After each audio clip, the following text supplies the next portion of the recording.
มีใครฟังเพลงใหม่อีกแล้วไหมคะอุ๊ย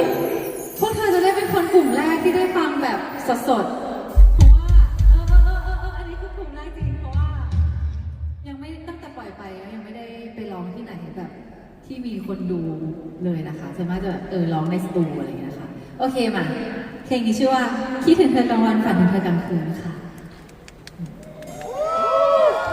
ขอเสียงหน่อย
แต่พอมีเธอเท่านั้นจะทำให้ใจของฉันวันไหวเสมอทุกครั้งที่